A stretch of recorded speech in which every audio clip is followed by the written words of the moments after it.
हस्ताकुशदन्नवती कुतोऽपि ध्यायं शुभं तस्य यशो कृष्णं वन्दे गुरुश्रीचरणारविन्दम् आनन्दलीलामय विग्रहाय हेमावतीवत्सविसुन्दराय तस्मै महाप्रेमरसप्रदाय श्रीचैतन्यचन्द्राय नमो नमस्ते। ॐ निरञ्जनं नित्यम् अनन्तरूपं भक्तानुकम्पाद्विदविग्रहं वै ईशावतारं परमेशमित्रं तं रामकृष्णं शिरसा नमामि। ॐ जगौघ्नेन दहिका शक्ति रामकृष्णे स्थिताया सर्वविद्या स्वरूपं तं जननीं प्रणमामि।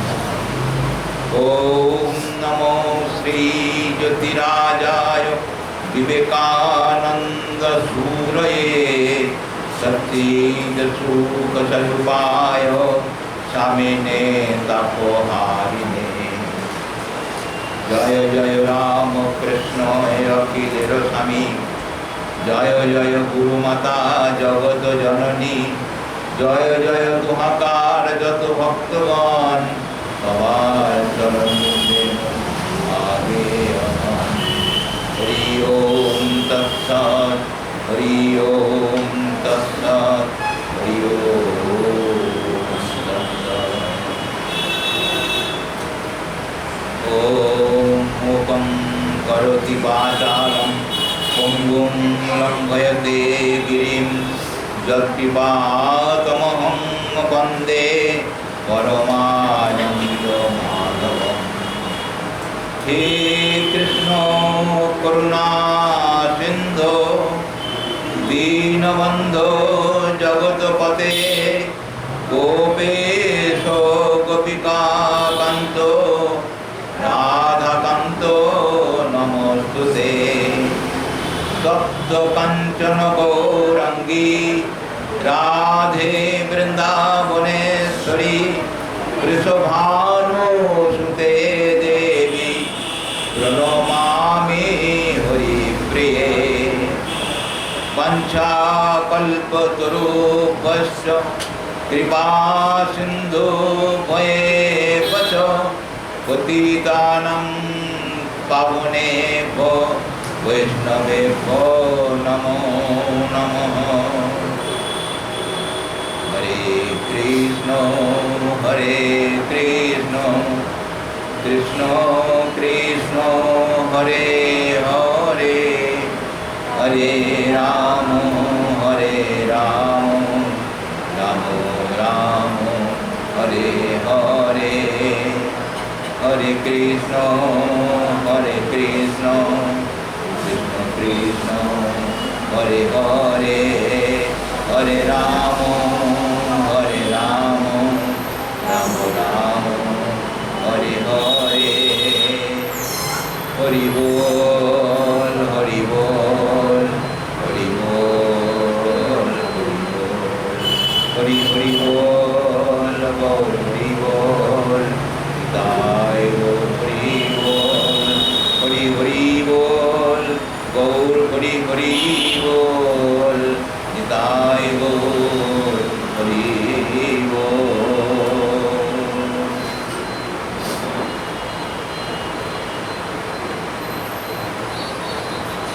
उपस्थित श्री रामकृष्ण भक्तमंडली एवं श्री श्री चैतन्य चरितामृत लक्ष्मीपाद भक्तमंडली সকলকে শুভ মুহূর্তে ভগবান শ্রীরামকৃষ্ণদেবের তরণতলে উপস্থিত হয়ে শ্রী চৈতন্য চরিতামৃত কথা শ্রবণ করার জন্য আমি আমার আন্তরিক শ্রদ্ধা প্রীতি এবং প্রণাম নিবেদন করছি।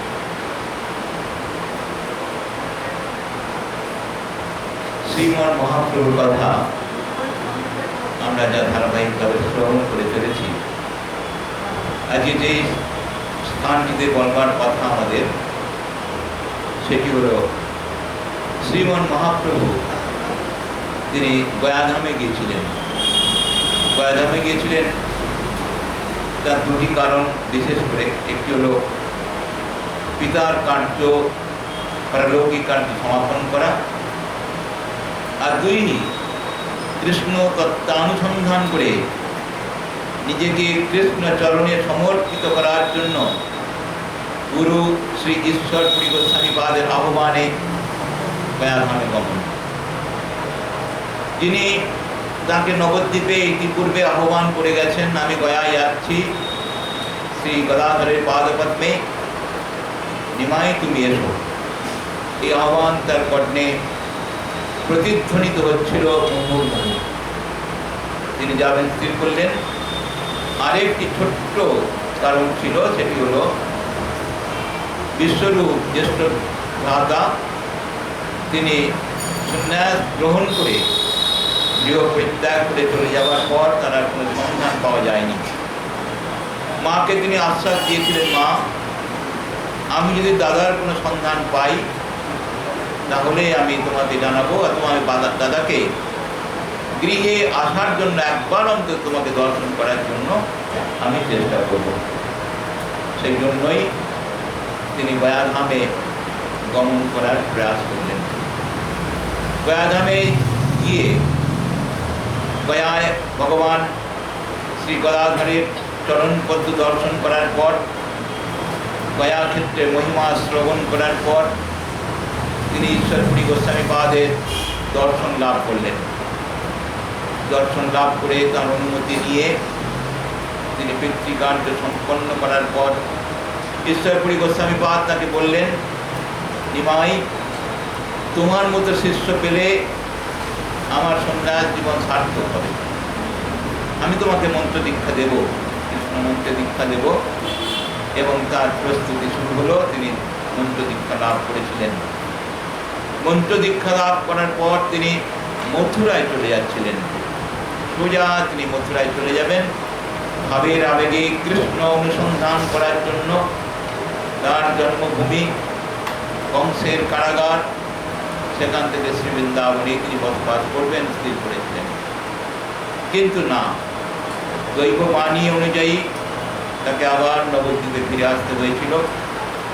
এবং ফিরে আসার পথে যে যে স্থানগুলি তিনি দর্শন করেছিলেন, মন্দারণ পর্বতে শ্রী মধুসূদন দর্শন করার পর তিনি দেওঘরে দর্শন করলেন বাবা বৈদ্যনাথকে। রাক্ষস রাজ রাবণ প্রতিষ্ঠিত বৈদ্যনাথ ধাম দর্শন করে তিনি যখন ফিরছেন, তখন তিনি ঝাড়খণ্ডের মধ্য দিয়ে আসছিলেন। এখন ঝাড়খণ্ড আগে ছিল না।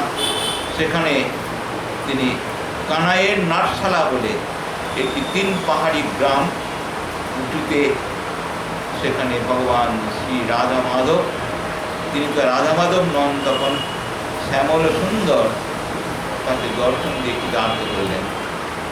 উন্মাদের মতো হয়েছিলেন তিনি। কোথা কৃষ্ণ পাই, কোথা কৃষ্ণ প্রায়, এই বলতে বলতে তিনি আনন্দে এবং বিষাদে উভয়েই তিনি মগ্ন হয়ে কোনো ক্রমে স্বদেশে প্রত্যাবর্তন করেছিলেন। সেসব কথা আমরা কিছু কিছু শ্রবণ করেছি। আর গয়া থেকে প্রত্যাবর্তনের পর তার কী অবস্থা হয়েছিল, সন্ন্যাস গ্রহণের পূর্বে গয়া ক্ষেত্রে যে ঘটনাগুলি ঘটল সেগুলি তার সন্ন্যাস গ্রহণের পূর্বের ঘটনা। এবার সন্ন্যাস গ্রহণের প্রস্তুতি তার শুরু হবে। কী করে তিনি সংগঠন সৃষ্টি করবেন, নবদ্বীপ এবং নদিয়া শান্তিপুরকে তিনি একত্রিত করবেন এবং সমগ্র গৌরবঙ্গকে তিনি জাগ্রত করবেন, সেই কথা আমরা শ্রবণ করব। তার পূর্বে আজ আমার ডাক্তার মা একটি সকালবেলা আলোচনা করতে করতে জিজ্ঞাসা করেছিলেন, আজ ভাদ্র মাসে শুক্লপক্ষের একাদশী তিথি। এই ভাদ্র মাসের শুক্লপক্ষের অষ্টমী তিথিতে শ্রীমতী রাধারানীর আবির্ভাব। শ্রীমতী রাধারানীর রাধা অষ্টমী হয়েছে। শ্রীমতী রাধারানীর আবির্ভাবের তাৎপর্য কী? কেনই বা শ্রীমতী রাধারানীকে শ্রীকৃষ্ণের সাথে একাত্ম করে আমরা রাধাকৃষ্ণের ভজনা করি, সে কথার তাৎপর্য একটি বিশেষ গুরুত্বপূর্ণ তাৎপর্য আছে।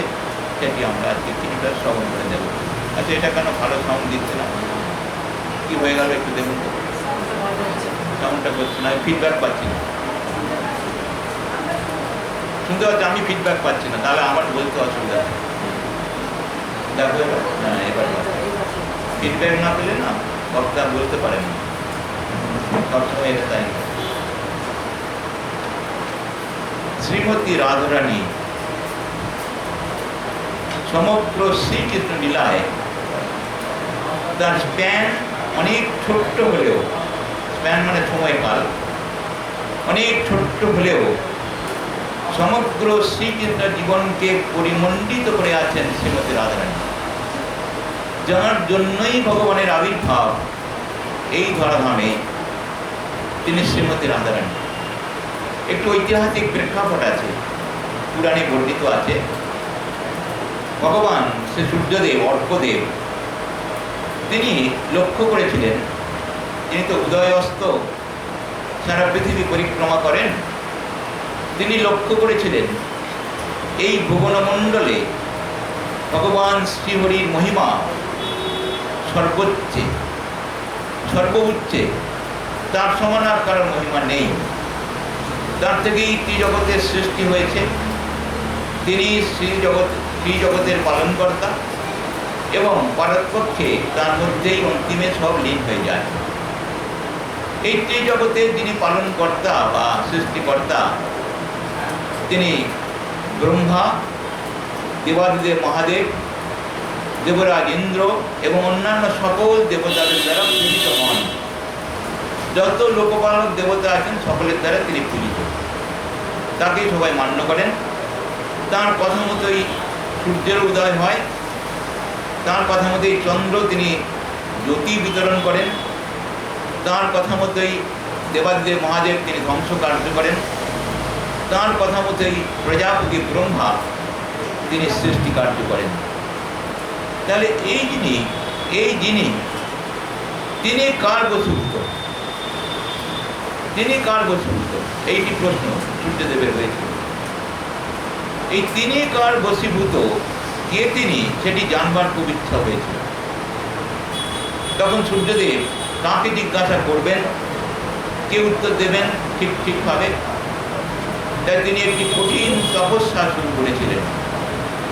পর্বতে নিভৃত গুহায় তিনি হেঁট মুন্ড ঊর্ধ্বপদ হয়ে কঠিন কঠিন তপস্যা শুরু করলেন, জানতে হবে তাকে। এই শুরু করার পর পৃথিবী অন্ধকারাচ্ছন্ন হতে শুরু করল।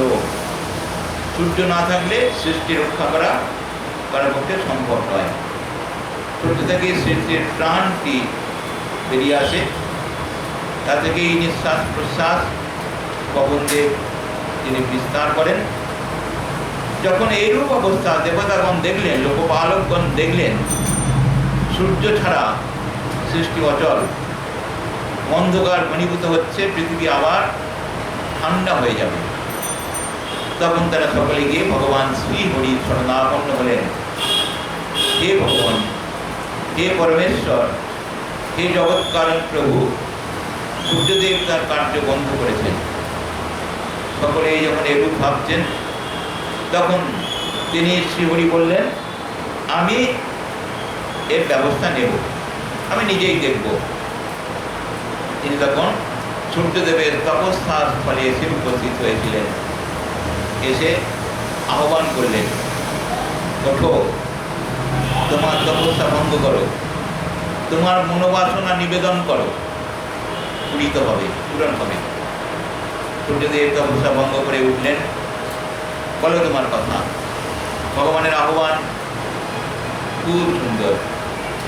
ভগবানের অপূর্ব দর্শন, শঙ্খচক্র গদাপদ্মধারী রূপে দর্শন লাভ করে মাধুর্যমণ্ডিত তিনি সূর্যদেব মোহিত হয়ে গেলেন।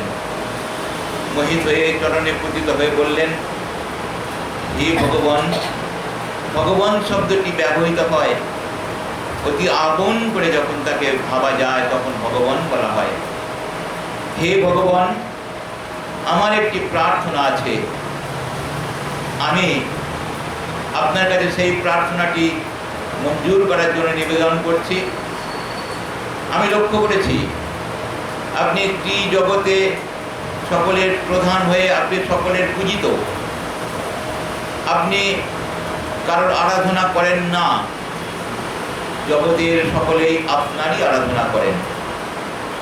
আমি কিন্তু এমন একটি কন্যা চাই, কন্যা রত্ন চাই, যে কন্যাটির আপনি আরাধনা করবেন, তিনিও আমার কন্যাটিও আপনার আরাধনা করবেন আর আপনিও তোমার আরাধনা করবেন, এরূপ একটি কন্যা আমাকে দান করুন।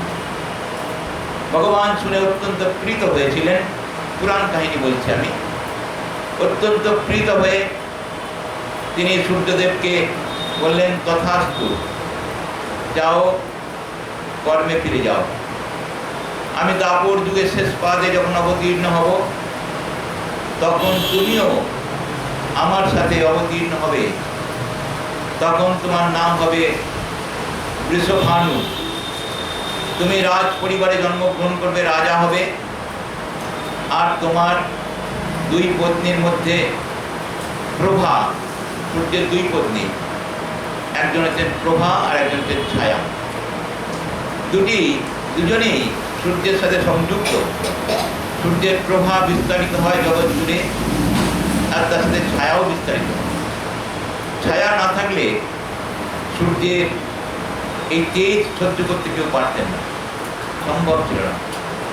তাই সূর্য, প্রভা এবং ছায়া সমন্বিত। প্রভা তোমার সাথে জন্মগ্রহণ করবেন, তার নাম হবে কীর্তিদা। তুমি গোবর্ধন পর্বতের সন্নিকটে যে বর্ষানা নামক গ্রাম, সেই গ্রামে পাহাড়ের উপরে তোমার রাজ্য বিস্তার করে সেখানে তুমি অবস্থান করবে। আর কীর্তিদার গর্ভে তোমার কন্যা জন্মগ্রহণ করবেন, আর সেই কন্যাই হবেন আমার বশীভূত এবং আমি তার বশীভূত হব। এটি উদয়বাণী হল। সূর্যদেব যথারীতি অপেক্ষা করতে লাগলেন। দাপর যুগের শেষ পাদে পৃথিবীর ক্রন্দনে বিচলিত নারায়ণ তিনি যখন ক্ষীরোদ সমুদ্রে শয়নরত অবস্থায় লক্ষ্মীদেবীর সেবা গ্রহণ করছিলেন, সেই সময় পৃথিবীর প্রজাপতি ব্রহ্মা সহ অন্যান্যদের নিয়ে শ্রী ভগবানের কাছে নিবেদন করেছিলেন, আমার ভার হরণ করুন আপনি, আমি আর এই ভার সহ্য করতে পারছি না। পৃথিবীর পাপাচারে আমি জর্জরিত। যে সমস্ত রাজন্যগণ, প্রতাপশালী পুরুষগণ, তারা পরপীড়নকারী, স্বার্থপর, লোভী, নিষ্ঠুর, তাদের অত্যাচারে আমি আর অবস্থান করতে পারছি না। ভগবান তিনি দৈববাণী করেছিলেন, আমি নিজেই অবতীর্ণ হব পৃথিবীর ভার মোচন করার জন্য। পৃথিবীর ভার মোচন করার জন্য শ্রী ভগবান অবতীর্ণ হবেন। দেবতাগণ তাঁর সাথে সাথে তারাও অবতীর্ণ হবেন। সেই সময় সূর্যদেব তিনিও অবতীর্ণ হলেন। সূর্যদেব বৃষভানু রাজা রূপে তিনি বর্ষানা নামক পাহাড়ের উপরে রাজা হয়ে অবতীর্ণ হলেন, জন্মগ্রহণ করলেন। এবং কংসের কারাগারে ভগবান শ্রীকৃষ্ণের জন্মের পর পিতা বসুদেবকে বললেন, পিতা আমাকে এই মুহূর্তে এই স্থান থেকে নন্দের আলোয় গোকুলে নিয়ে চলুন। এটি ভগবান শ্রীকৃষ্ণের জন্মের কথা। গোকুলে নিয়ে চলে এসেছিলেন বসুদেব এবং নন্দের আলোয়ে তিনি প্রতিপালিত হচ্ছেন ভগবান শ্রী গোবিন্দ। বৃষভানু রাজার কন্যারূপে ইতিমধ্যে ভগবানের আবির্ভাবের 1 বছর পূর্বে জন্মগ্রহণ করেছেন তাঁরই কন্যা, অর্থাৎ সূর্যকন্যা শ্রীমতী রাধারানী। অসাধারণ তেজ জ্যোতি সমন্বিত শ্রীমতী রাধারানী শ্রী ভগবানের আনন্দিনী শক্তি, এটাকে ভাগবত বলছেন লাদিনী শক্তি। পয়লয় আঁকা জলাশয় লাদিনী শক্তি অর্থাৎ আনন্দিনী শক্তি। শ্রী ভগবানের তিনি ষড়ৈশ্বর্যপূর্ণ হন। ষড়ৈশ্বর্য ভগবানের থাকে। কি কি ষড়ৈশ্বর্য? ঐশ্বর্য, বীর্য, শ্রী, যশ, বৈরাগ্য ইত্যাদি ভগবানের সবই ঐশ্বর্য। এই ষড়ৈশ্বর্য ছাড়াও তার বিভিন্ন শক্তি থাকে, যে শক্তিগুলির দ্বারা ভগবান ত্রিজগতের কার্য পরিচালনা করেন। কখনো তার ধী শক্তি অর্থাৎ পৃথিবী শক্তি, মৃত্তিকা শক্তি, কখনো বা তার ভূশক্তি, মৃত্তিকা শক্তিটাই ভূশক্তি, ধী শক্তি তার দুর্গা শক্তি, কখনো বা ঐশ্বর্য শক্তি, এবং তার মধ্যে যেটি সর্বশ্রেষ্ঠ শক্তি সেটা হল লাদিনী শক্তি, আনন্দিনী শক্তি। আনন্দ ছাড়া জগৎ পরিচালিত হতে পারে না। যদি কারোর মধ্যে কোনো আনন্দ না থাকে তাহলে তিনি মৃতই হবেন, মৃতবৎ তার আচরণ হবে। এই মুহূর্তে আনন্দে চলে যায়, আমরাও দেখি নিজের জীবনে আনন্দ যখনই হারিয়ে যায় তখন আর মানুষ বেঁচে থাকতে চায় না বা পারে না। আনন্দই হচ্ছে আসল কথা। উপনিষদ বলছেন এই জগৎ আনন্দ হইতেই জাত, আনন্দে প্রতিভাসিত, আনন্দে ভাসছে জগৎ, এবং আনন্দেই লয় প্রাপ্ত হয়। উপনিষদের কথা। তাহলে এই আনন্দ শক্তিটা ভগবানের কে? তিনি হচ্ছেন কৃষ্ণানন্দিনী রাধারানী। এই রাধারানী তিনি ভগবানের সাথে কিরূপভাবে যুক্ত হয়েছিলেন বা কিরূপভাবে হবেন সেটিও বিশেষ উল্লেখযোগ্য। বৃষভানু রাজা তিনিও গোপতি ছিলেন, গোয়ালা ছিলেন। নন্দরাজা তিনিও গোয়ালা ছিলেন। নন্দরাজার সাথে বৃষভানু রাজার একটি সম্বন্ধ ছিল, একটি পারিবারিক সম্বন্ধ ছিল, গোত্র এবং পরিবারের সম্বন্ধ ছিল। বৃষভানু রাজা নন্দরাজার খুব অনুগত ছিলেন। অনুগত থাকার জন্য তিনি বর্ষানা থেকে গোকুলের কাছাকাছি একটি রাজ্য স্থাপন করেছিলেন। এই গোকুলের রাজ্য স্থাপন করার পর তার কন্যাটি জন্মগ্রহণ করলেন পর্বতের উপরে। এখন যেখানে যান সকলে শ্রীমতী রাধারানীর জন্মস্থান দর্শন করতে, সেই পর্বতের উপর থেকে নিচে তিনি একটি আশ্রয় করেছিলেন। রাজা মানুষ যেহেতু নন্দ রাজার কাছাকাছি থাকবেন। ইতিমধ্যে রাধারানীর জন্ম হওয়ার পর রাধারানী চক্ষু উন্মিলিত করেননি। শ্রী রামকৃষ্ণ কথামৃতে শ্রীরামকৃষ্ণদেব বিশেষ করে বলছেন রাধারানী জন্মগ্রহণ করে চোখ খোলেনি, কারণ তিনি জন্মগ্রহণ করে প্রথম যাকে দর্শন করবেন তখনও তার আবির্ভাব হয়নি। তাই তিনি চোখ খুললেন না।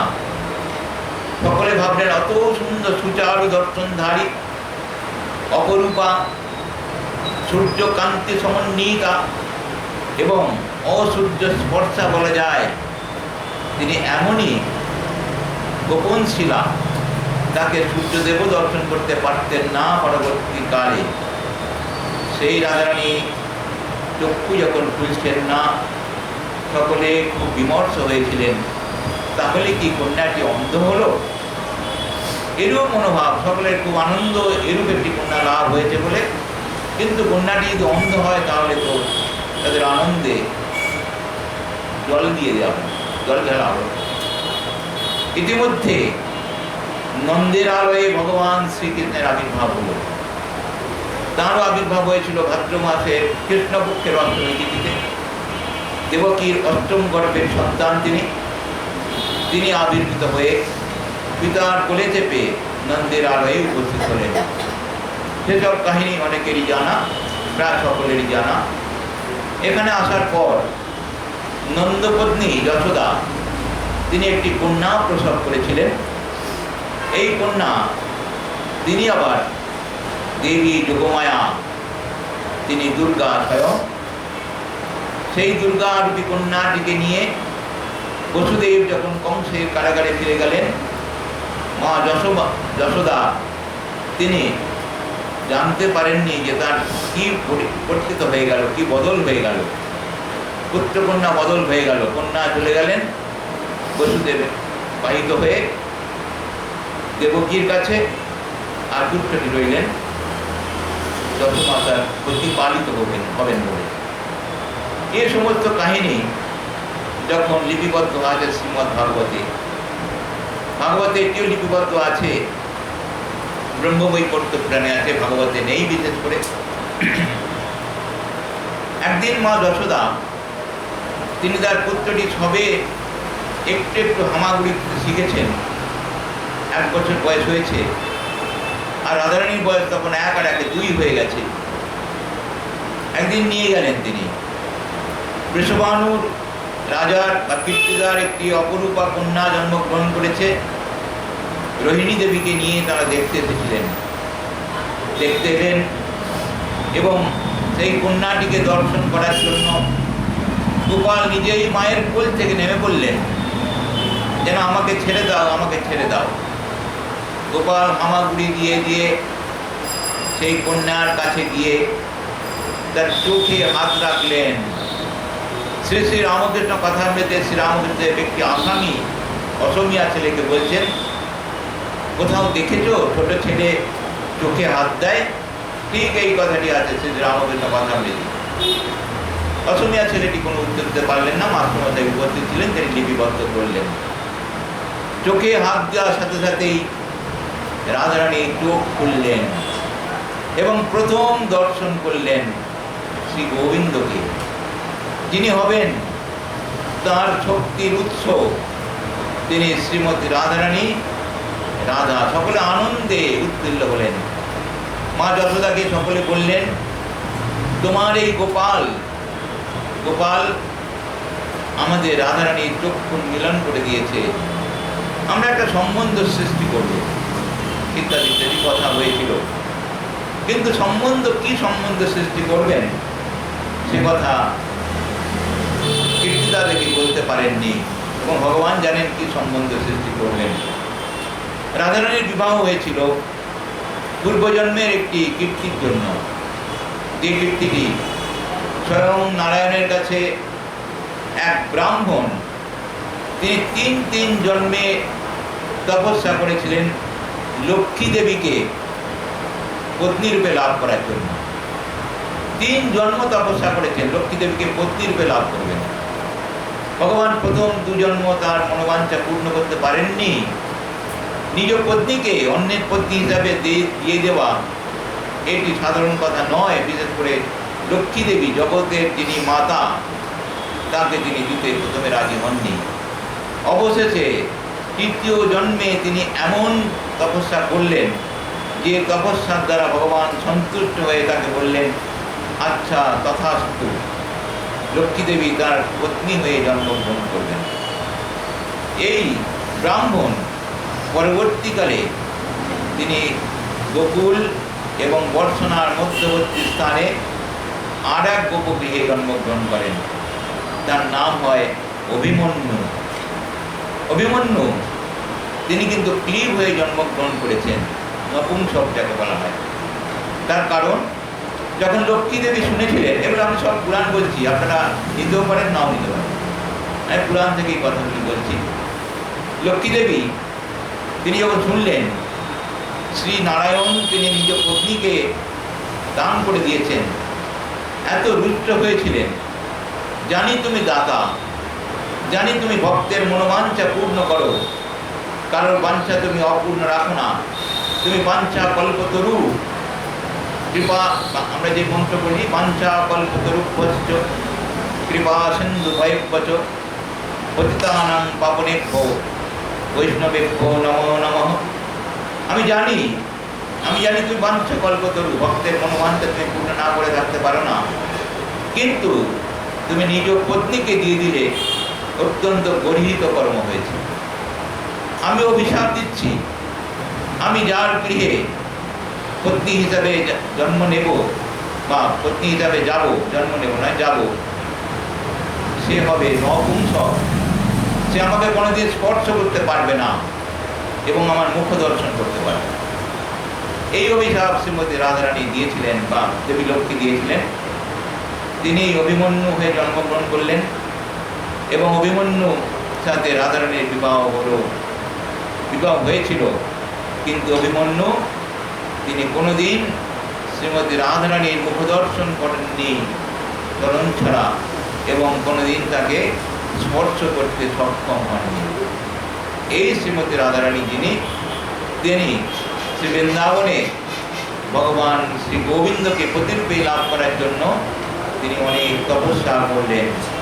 যে তপস্যার দ্বারা দেবী কাত্যায়নী পূজা এবং আরাধনা করে কাত্যায়নী দেবীর বর লাভ করেছিলেন।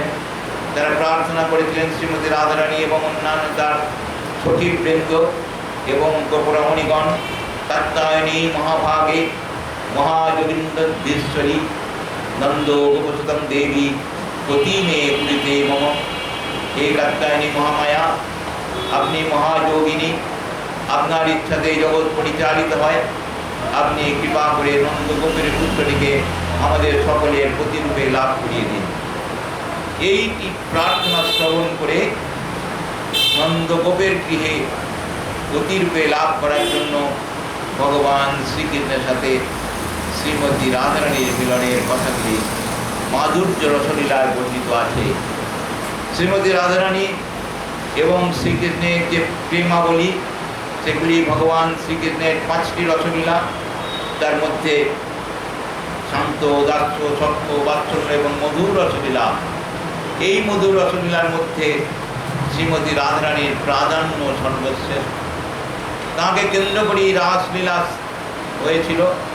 তিনি শ্রী ভগবান শ্রী গোবিন্দের আনন্দিনী শক্তি, তাঁকে কেন্দ্র করেই পরবর্তীকালে তিনি যখন বৃন্দাবন পরিত্যাগ করে চলে গেলেন, তখনও সেই শক্তিকে তিনি মস্তকে ধারণ করে রেখেছিলেন। বরহাপিরং নটবর বপু, মস্তকে যে ময়ূরপুচ্ছের মুকুটখানি তিনি ধারণ করেন, সেটি রাধা চিহ্ন সমন্বিত এই ময়ূরপুচ্ছের মুকুট সর্বসময় তিনি ধারণ করে রাখতেন। যদিও বৃন্দাবন পরিত্যাগ করে চলে যাবার পর তিনি কখনো বংশীর ধ্বনি করেননি, কারণ বৃন্দাবন ছাড়া অন্য কোনো স্থানে শ্রীমতী রাধারানীর অবস্থান অন্য কেউ দেখতে পারবেন না বা বলতে পারবেন না। শ্রী বৃন্দাবনে শ্রীমতী রাধারানীর অবস্থান, কারণ শ্রীমান মহাপ্রভু বলছেন এই বৃন্দাবনই হলো একমাত্র মাধুর্য ভূমি। এইখান থেকে এই মাধুর্য রস সম্প্রসারিত হয় সমগ্র ত্রিভুবনে। এই মাধুর্য ছাড়া জগৎ চলতে পারে না। শ্রীমান মহাপ্রভু এই মাধুর্য মূর্তি, অর্থাৎ শ্রীমতী রাধারানী এবং ভগবান শ্রীকৃষ্ণের সম্মিলিত রূপ। আমরা সে কথা আগেও শুনেছি, রাধা ভাবতি সুগণিতম শ্রীকৃষ্ণ চৈতন্যম। সে কথা শুনব। ভগবান শ্রীকৃষ্ণ বৃন্দাবন পরিত্যাগ করে চলে যাবার পর যারা ব্রজগোপীগণ তারা পথে বাধা দেওয়ার জন্য রথ আটকে ছিলেন, পথ অবরোধ করেছিলেন, কিন্তু ভগবান কোনো দিকে ভ্রুক্ষেপ না করে তিনি চলে গেলেন মথুরায় কংস নিধন করার জন্য এবং আরও অনেক কর্ম করার জন্য, যার জন্য তার আগমন। শ্রীমতী রাধারানীর বিরহ দ্বিগুণ থেকে দ্বিগুণতর আরও বেশি বেশি হয়েছিল। শ্রীমতী রাধারানীর বিরহ মূর্তি, এই বিরোহিনী রাধারানী প্রেম সঞ্চালন করেন। তাহলে দেখুন, যারা আনন্দ লাভ করতে চান তারা কিভাবে আনন্দ লাভ করবেন? বিরহ ছাড়া আনন্দ লাভ হতে পারে না। শ্রীমতী রাধারানীকে মা যশোদা বলছেন, যখন তার গোপাল রথে উঠে চলে যাচ্ছেন, সেই সময় ব্রজ গোপীগণ, অন্যান্য গোপীগণ তারা ব্যর্থ হলেন তাকে ফিরিয়ে আনতে। তখন দেখছেন রাধা কোথায়। মা যশোদা জিজ্ঞাসা করলেন, রাধা কোথায়? রাধা যদি চায় তাহলে আমার গোপাল ফিরে আসবে। রাধারানী তখন একটি তমাল বৃক্ষকে আলিঙ্গন করে তিনি উন্মনা হয়ে দাঁড়িয়ে আছেন। মা যশোদা এসে বললেন, রাধে, তুমি আমার গোপালকে ফিরিয়ে নিয়ে এসো। ভারী উৎকৃষ্ট কথা বলেছিলেন শ্রীমতী রাধারানী। বলেছিলেন, মা, উনি কি আমার শুধু একার, না উনি কি শুধু বৃন্দাবনের? উনি জগতের সকলে, তাই আমি তাকে বাধা দিতে পারবো না। আমার অন্তরে যতই বিরহ হোক না কেন, আমি কেঁদে কেঁদে অন্ধ হয়ে যাই তাও ভালো, কিন্তু আমি তাকে বাধা দিতে পারবো না। তিনি জগৎ কল্যাণের জন্য আবির্ভূত হয়েছেন। এর পরের ঘটনা আসছে শ্রীরামকৃষ্ণ কথামৃতে আছে। শ্রীরামকৃষ্ণ বলছেন, যশোদা তিনি পুত্র শোকে অস্থির হয়ে কিঞ্চিৎ শান্তি লাভ করার জন্য শ্রীমতী রাধারানীর কাছে এসেছেন। দেখুন, শান্তি লাভ করার জন্য রাধারানীর কাছে এসেছেন। রাধারানী তখন নিজের স্বরূপ প্রকাশ করে মা যশোদাকে বলছেন, স্বরূপটা কীরূপভাবে প্রকাশ করেছেন সে কথা বলার নেই, কিন্তু তিনি তার নিজের স্বরূপ প্রকাশ করে বলছেন আমি নিত্য রাধা, আমি সেই চৈতন্যের স্বরূপ। জগৎ, যার চৈতন্যে জগৎ চৈতন্যময় হয়ে আছে, তিনি শ্রীমতী রাধারানী। শ্রীমতী রাধা, মা তুমি আমার কাছে বর প্রার্থনা করো। যশোদা বর প্রার্থনা করছেন, কথামৃতে আছে সব কথা। যশোদা বর প্রার্থনা করছেন, আমাকে এই বর দাও যেন আমি সর্ব অবস্থায় আমার গোপালকে সব সময় দর্শন করতে পারি এবং সর্বভূতে আমার গোপালকে দর্শন করি। এই বেদান্তের উৎকৃষ্ট কথা শ্রীরামকৃষ্ণদেব জানালেন, সর্ব অবস্থায় এবং সর্বভূতে আমার গোপালকেই যেন আমি দর্শন করতে পারি।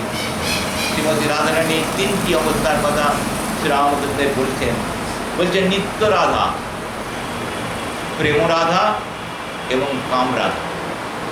নিত্য রাধা দর্শন করেছিলেন শ্রীমতী যশোদা, দর্শন করেছিলেন নন্দ রাজা গোপাল কোলে, গোপালকে কোলে নিয়ে রাধারানী। বহু সায়েন্টিফিক ব্যাখ্যা আছে। গোপাল কোলে নিয়ে রাধারানী, নিত্য রাধা। তিনি বৈকুণ্ঠেও রাধারানী, আবার পৃথিবীতে যখন দাপর যুগ আসে তখনও তিনি রাধারানী, আবার যখন অপ্রকট হয়ে যান ভগবান তখনই তিনি রাধারানী। রাধারানীর শক্তি সর্বোৎকৃষ্ট এবং সবচেয়ে বেশি শক্তি। যা কৃষ্ণ নাম উচ্চারণ না করলে যে ফল হয়, লাভ হয়, রাধা রাধা উচ্চারণ করলে একটা অধিক ফল লাভ হয়। এ কথাও শাস্ত্রে আছে। রাধা নামে এমন মহিমা, ভগবান রাধা নামে সম্পৃক্ত হয়ে আছে, যুক্ত হয়ে আছে। তাই নিত্য রাধা, প্রেম রাধা যখন ভগবানের সাথে মাধুর্য রসলীলা করেন, তা বৃন্দাবনে বা বৈকুণ্ঠে নিত্য নিত্য রাস হয়। বৈকুণ্ঠে নিত্য রাস হয়। সেই রাস যদি না হতো তাহলে জগৎ থাকতো না। নিত্য রাস আনন্দ চাইতো, আনন্দ নাহলে হয়। আমরা এখানে এসেছি, একটা আনন্দ হচ্ছে, আবার গৃহে ফিরে গিয়ে যদি দেখি যে নিরানন্দময় কোনো একটা দুঃখের ঘটনা বা কোনো শোকের ঘটনা ঘটেছে, আনন্দ চলে যাবে তখন। তাই আনন্দ যাতে পূর্ণভাবে বজায় থাকে, এটা হচ্ছে বেদান্তের হাইয়েস্ট ফিলোসফি। এই পূর্ণ আনন্দ বজায় রাখার জন্য ভগবান শ্রী বৈকুণ্ঠে নিত্য রাসলীলা করেন। এই রাজা প্রত্যেকের মনে যাতে আনন্দ থাকে। তাহলে বলবে যে দুঃখ তাহলে থাকলে কী করে আনন্দ হবে? না, দুঃখের মধ্যেই আনন্দ কী করে পাওয়া যাবে সে কথা ভগবান গীতামুখে অর্জুনকে বলেছেন। গীতা পড়ে দেখলে এটি পাওয়া যায়। যাই হোক, নিত্য রাধা, প্রেম রাধা হলেন তার বিলাসিনী লাদিনী শক্তি, আর কামরাধা হলেন চন্দ্রাবলী। চন্দ্রাবলী তিনি ভগবান শ্রীকৃষ্ণের অন্যতম ভক্ত বটে, কিন্তু তিনি চাইতেন ভগবান শ্রীকৃষ্ণের দেহের সাথে যুক্ত হয়ে থাকতেন। দেহটাকেই চিনেছিলেন, আত্মাকে চিনতে পারেন। শ্রীমতী রাধারানী তার পূর্ণ অনুভব করেছিলেন, এবং যেদিন সমস্ত ব্রজগোপীদের এবং শ্রীমতী রাধারানীকে ব্রহ্মকুণ্ডে অবগাহন করিয়েছিলেন ভগবান শ্রীকৃষ্ণ, অবগাহন করিয়ে তাদের ব্রহ্ম জ্ঞান দান করিয়েছিলেন, সেদিন রাধারানীর তপস্যা সমাপ্ত হয়েছিল। এই পৃথিবীর তপস্যা সমাপ্ত করে তিনি যোগে যুক্ত হয়ে এই পৃথিবীর মরদেহ পরিত্যাগ করে চলে যাওয়ার জন্য প্রস্তুত হয়েছিলেন। শ্রীমতী রাধারানীর কথা নিয়ে বহু কথা, বহু তত্ত্ব, যে তত্ত্বের কোনো ইতি খুঁজে পাওয়া যায় না। রাজতত্ত্বের ব্যাখ্যা করেছেন যারা, তারা এক একটি বিষয় ধরে ধরে ব্যাখ্যা করেছেন। শ্রীমতী রাধারানী ছাড়া এই আনন্দ আর কেউ বিতরণ করতে সক্ষম নন, এবং শ্রীমতী রাধারানীরই অনুরক্ত, সর্ব অবস্থায় শ্রীমতী রাধারানীর অনুরক্ত হচ্ছেন ভগবান শ্রী গোবিন্দ। তিনি গোবিন্দ, গোপীদিগের ইন্দ্র, তিনি আমাদের ইন্দ্রিয়েরও ইন্দ্র এবং সমগ্র গাভীকুলের ইন্দ্র। তাই গোবিন্দ তিনি, এই গোবিন্দের সাথে রাধা গোবিন্দ, রাধা গোবিন্দ, রাধা গোবিন্দ নাম উচ্চারণ সাথে পূর্ণতা প্রাপ্তি হয়। আজকে এই পর্যন্ত পড়ি, আর এরপরে অনেক কথা যখন রাজতত্ত্ব ভগবান শ্রীকৃষ্ণ চৈতন্য, তাহলে মহাপ্রভুর কথা বলতে হয়, তাহলে বলতেই হবে, কেন হবে না? মহাপ্রভুর কথা বলতে হয়। শ্রীমতী রাধারানী একদিন তার কুঞ্জে অবস্থান করতে করতে তিনি দর্শন করলেন এক অপূর্ব সৌন্দর্যমণ্ডিত পুরুষ এককভাবে। রাধারানী তিনি গুণাক্ষরেও কখনো অন্য পুরুষের চিন্তা করেননি বা করতে পারতেন না, করা সম্ভব ছিল না তার। কৃষ্ণ ছাড়া আর অন্য কোনো কিছু চিন্তা করা যেত না। কিন্তু অপূর্ব একটি সৌন্দর্যপূর্ণ তিনি পুরুষকে দর্শন করলেন। আজানুলম্বিত বাহু, আকর্ণ বিস্তৃত নেত্র, তাঁর গাত্রবর্ণ, তাঁর স্বর্ণোজ্জ্বল গাত্রবর্ণ। তিনি মস্তকে তার ময়ূরপুচ্ছের মুকুট না থাকলেও সৌন্দর্যমণ্ডিত তার কেশরাশি এবং চরণতল রক্তাভ, হস্ততল রক্তাভ। এরূপ দর্শন করার পর রাধারানী মনে মনে ভারী ব্যথিত হলেন। ছি ছি, আজ আমার পরপুরুষ দর্শন কেন হলো? এরূপ আমার মতিভ্রম কেন হলো? তিনি গোবিন্দের কাছে নিবেদন করেছিলেন। গোবিন্দ বলেছিলেন, তুমি ঠিকই দেখেছো রাধে, আমি কলিযুগে যেভাবে লীলা করব সেই রূপটি আমি আগে আগে তোমায় দেখিয়ে দিলাম।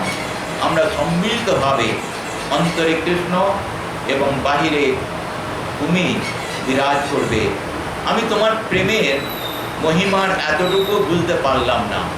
তোমার প্রেমের কি গভীরতা সেটি আমি না বুঝতে পারলে আমি জগতে প্রেম দান করব কি করে? তাই আমার এই প্রেমের গভীরতা বুঝবার জন্য আমাকে এমন একটি দেহ ধারণ করতে হবে যে দেহে কৃষ্ণ এবং তুমি দুজনেই বিরাজ করবেন। এই প্রেমের গভীরতা মাপার জন্যই, এবং আমার এই প্রেমের গভীরতাতে তোমার কতটা আনন্দ হয় সেটাও আমি জানি না। তুমি আমাকে ভালোবাসো, আমার প্রেমে মগ্ন তুমি, কিন্তু তোমার কতটা আনন্দ হয় সেটাও আমি জানি না। আর একটা জানি না, আমার এই প্রেমের গভীরতায় আমার মাধুর্য কতটা, আমি নিজের মাধুর্য নিজে জানি না। তাই আমি এই যুগ্মরূপে আবির্ভূত হব। এই যুগ্মরূপে আবির্ভূত হয়ে জগৎকে আমি যে ঐশ্বর্য, যে মাধুর্য বৃন্দাবনের বাইরে দাপর যুগে গেল না, সেই ঐশ্বর্য এবং মাধুর্য আমি কলিযুগে দাঁড়িয়ে দাঁড়িয়ে বিতরণ করব। যে মাধুর্য, সে মাধুর্যটি কি? কৃষ্ণ নাম, রাধারানীর প্রেম, দুটিকে একত্রিত করে আমি বিতরণ করব। সেটি মহাপ্রভু সাধনা, সেটি মহাপ্রভুর দান। নমো বদান্নায় কৃষ্ণ প্রেম প্রদায়তে কৃষ্ণায় কৃষ্ণ চৈতন্য নামনে চৈতন্য তিসে নমঃ। চৈতন্য চরিতামৃতে এই মন্ত্র উচ্চারণ করছেন। নমো মহাবদান্নায়। মহাবদান্য কাকে বলা হয়? যিনি প্রচুর প্রচুর দান করতে পারেন, সর্বশ্রেষ্ঠ যিনি দান করতে পারেন তাকে বলা হয় মহাবদান্নায়। কৃষ্ণ প্রেম প্রদায়তে, যিনি কৃষ্ণ প্রেম প্রদান করার জন্য, কৃষ্ণ ভক্তি প্রদায়তে, কৃষ্ণ ভক্তি এবং প্রেম প্রদান করার জন্য যিনি অবতীর্ণ, যিনি কৃষ্ণায় কৃষ্ণ চৈতন্য নামনে, যার নাম হবে তিনি নিজে কৃষ্ণ, কৃষ্ণ চৈতন্য নামনে, এবং গৌরতীসে নমো নমঃ। গৌরতীসে অর্থাৎ হলো যার গৌরাঙ্গ রূপের জগৎ অত্যন্ত মাধুর্য আস্বাদন করবে, গৌরাঙ্গ রূপে আস্বাদন করবে সেই শ্রীমন মহাপ্রভু, শ্রীমতী রাধারানী এবং শ্রীকৃষ্ণের মিলিত তনু। আমরা আরেকটু এগিয়ে আসি, যেটি দিয়ে বোঝা যাবে মহাপ্রভু এই লীলা এই যুগে ভগবান শ্রীরামকৃষ্ণদেবের মধ্যে কেমনভাবে প্রকাশিত। মহাপ্রভু এবং শ্রীমতী রাধারানীর এই রূপের মাধুর্য বা লাদিনী শক্তির মাধুর্য কেমনভাবে প্রকাশিত। ভগবান শ্রীকৃষ্ণ চৈতন্য মহাপ্রভু তিনি সন্ন্যাস ধর্ম গ্রহণ করলেন। তিনি 24 বছর এবং 48 বছর, 24-24-48 বছর জীবনে তিনি যেভাবে জগতে নাম প্রেম বিতরণ করে সমগ্র বিশ্বকে এক ছত্রছায়া আনার জন্য যা তিনি করলেন, দক্ষিণ ভারতবর্ষের থেকে শুরু করে তিনি উত্তর ভারত শ্রী বৃন্দাবন পুনরুদ্ধার করলেন শ্রীমন মহাপ্রভু। সেগুলি নামের এবং প্রেমের একটা অপূর্ব মহিমা স্থাপিত করলেন, এক সংযোগ স্থাপন করলেন মহাপ্রভু। শ্রীরামকৃষ্ণদেব এলেন তার 350 বছর বাদে। শ্রীরামকৃষ্ণদেব আসার পর তিনি কি করলেন? এত শীঘ্র কোনো অবতারের আবির্ভাব হয়নি ইতিপূর্বে। এক অবতার থেকে আর এক অবতারের দূরত্ব দেখা যায় অন্তত 1000 বছর, 1500 বছর, কিন্তু এত শীঘ্র কেন এলেন? শ্রীমান মহাপ্রভুর আরব্ধ কর্ম যা অসমাপ্ত ছিল, যা তিনি শ্রীক্ষেত্রে সমাপ্ত করতে পারলেন না, এটি তাঁরই ইচ্ছায় হয়েছে। সেই অসমাপ্ত কার্য নাম এবং প্রেমকে তিনি এবার বিতরণ করবেন বেদান্তের আলোতে আলোকিত করে। কি আশ্চর্য! বেদান্তের আলোতে আলোকিত করে প্রেম বিতরণ। বেদান্ত ব্রহ্মসত্য, জগৎ মিথ্যা, অথচ বেদান্তের আলোতে আলোকিত করে তিনি কি করে প্রেম বিতরণ করবেন? সেই জন্যই শ্রীরামকৃষ্ণ ভগবানের আবির্ভাব। এবং শ্রীরামকৃষ্ণ ভগবান তিনি আবির্ভূত হয়ে যে লীলা করলেন, তার 52 বছর বা 50 বছরের জীবনের শেষ প্রান্তে কাশীপুর উদ্যান বাটিতে, তার পূর্বে তার মধ্যে ভৈরবী যোগেশ্বরী মা তিনি দেখেছিলেন ভগবান শ্রীরামকৃষ্ণের দেহের মধ্যে অদ্বৈত চৈতন্য নিত্যানন্দের পূর্ণ সমন্বয়। অদ্বৈত যে লীলা শ্রীমন মহাপ্রভুর লীলায় অদ্বৈত আচার্য তিনি যার আহ্বানে ভগবানকে আবির্ভূত হতে হয়েছে এই কলিযুগে। আর যিনি নিত্যানন্দ, নিত্য আনন্দদায়ী, তিনি আনন্দ দান করার জন্য ভগবান শ্রীকৃষ্ণ চৈতন্য মহাপ্রভুর জ্যেষ্ঠ ভ্রাতারূপে পথ প্রদর্শন করার জন্য এবং মহাপ্রভুর এই ভাবটিকে সঠিকভাবে জগতে বিতরণ করার জন্য যার অবদান সর্বশ্রেষ্ঠ তিনি নিত্যানন্দ মহাপ্রভু। তাহলে শ্রী চৈতন্য, নিত্যানন্দ এবং শ্রী অদ্বৈত এই তিন, যদিও শ্রীবাস পণ্ডিত আছেন পরবর্তীকালে নাম প্রেম প্রচারের মুখ্য ভূমিকা নিয়েছেন তিনি। তাই এবার শ্রীরামকৃষ্ণ অবতারে ভৈরবী যোগেশ্বরী মা তিনি দর্শন করেছিলেন ভগবান শ্রীরামকৃষ্ণের দেহের মধ্যে অদ্বৈত চৈতন্য নিত্যানন্দের পূর্ণ প্রকাশ, একই দেহে পূর্ণ প্রকাশ অদ্বৈত চৈতন্য নিত্যানন্দ। কী করে বোঝা যাবে ভৈরবী যোগেশ্বরী মা কী দেখলেন?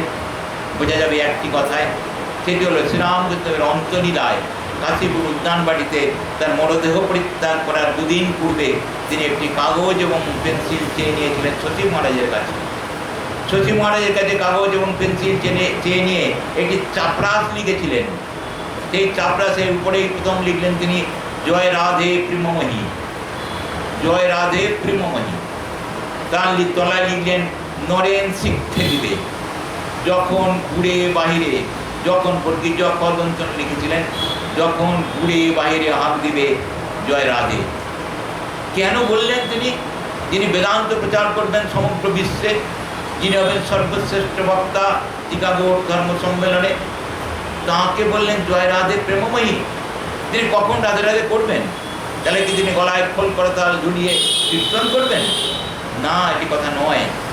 এর মূল কথা যেটি, সেটি হলো শ্রীমতী রাধার যে প্রেম, এই প্রেমটি হলো অপ্রাকৃত প্রেম। আমরা প্রেম বলতে বুঝি যে জৈবিক কোনো বস্তু, কিন্তু না, জৈবিক কোনো বস্তু প্রেম নয়। আত্মবাঞ্ছা কল্প তাকে বলে প্রেম, আর তাকে বলে কাম। আর কৃষ্ণ বাঞ্ছা কল্প, তার নাম প্রেম। কৃষ্ণ বাঞ্ছা যেখানে আছে সেখানে বলা হয় প্রেম, আর যেখানে আত্মচিন্তা সেখানে শ্রীমতী চন্দ্রাবলী তিনি হলেন কামরাধা। চন্দ্রাবলী তিনি আত্মইচ্ছা পূরণ করার জন্য কৃষ্ণ প্রার্থনা করেছিলেন, তাই তিনি কামরাধা। এই দুটি নিয়ে নরেন্দ্রনাথকে শিক্ষা দিলেন শ্রীরামকৃষ্ণদেব, তাকে সাধনে চূড়ান্ত করালেন, তাকে নিয়ে এলেন অখণ্ডের ঘর থেকে কণ্ঠ জড়িয়ে ধরে। আবার তাকে বলছেন জয় রাধে প্রেমময়ী। কেমন কথা? অর্থাৎ শ্রীমতী রাধারানীর একাত্ম ভাব, যেটি শ্রী শ্রী মায়ের মধ্যে পূর্ণভাবে জাগরিত করে দিয়েছিলেন ভগবান শ্রীরামকৃষ্ণদেব। তিনি বললেন এবার আমার মাতৃভাব, এই মাতৃভাবটি হলো শ্রীমতী রাধারানীর প্রেমভাব। কি করে? প্রেমে জগতে এক বস্তু দর্শন হয়, দুই দর্শন হয় না।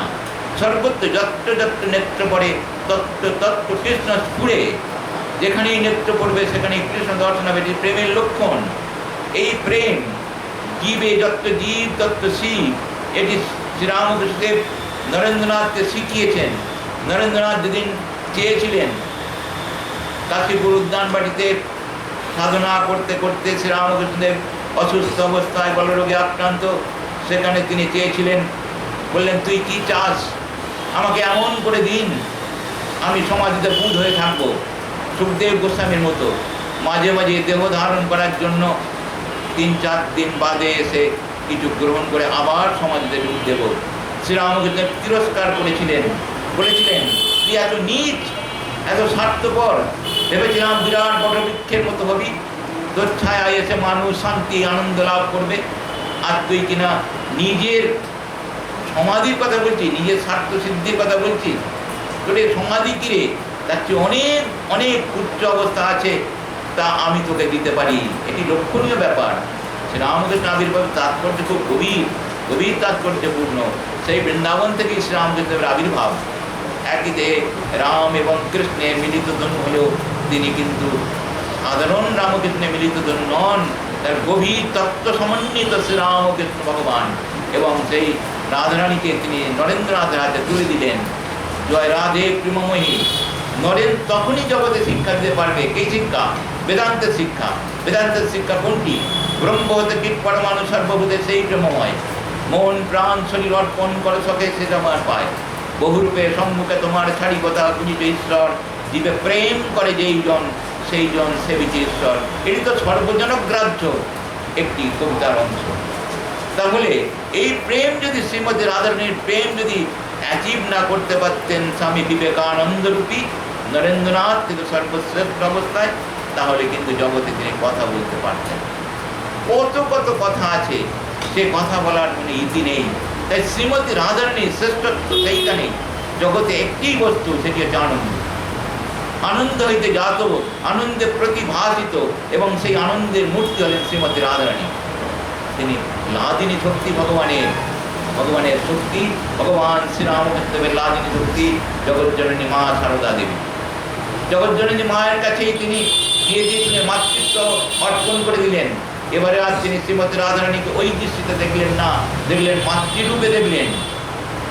ইহ মাতো, ইহার মধ্যে আবির্ভূত হও, জগতের কল্যাণ করো।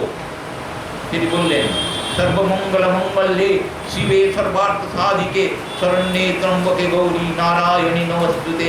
সৃষ্টি স্থিতি বিনাশনং শক্তিভূতে সনাতনী গুণাশ্রয় গুণময়ী নারায়ণী নমস্তুতে। শরণাগত দিনার্থ পরিত্রাণ পরায়ণে সর্বস্বার্থ হরে দেবী নারায়ণী নমস্তুতে। দেখুন যে প্রেম সর্বশক্তিতে বিরাজ করে তিনি হয়ে গেলেন দেবী দুর্গা মহামায়া। তিনি হলেন সর্বেশ্বরী সর্বসিদ্ধিদাত্রী। তিনি ত্রাপুরে শ্রীমতী রাধারানী, তিনি আবার শ্রীরামচন্দ্র অবতারে সীতা, তিনি জগৎজননী, আবার তিনি আবার জানকী রাধিকা রূপধারিণী সর্বমঙ্গলাম চিন্ময়ীং বরদাম নিত্যাং শারদাম মোক্ষদায়িনী। আজ এই বৈঠক থাক, বর্ষার দিন, আজকে আরো অনেক কথা। অফ করো।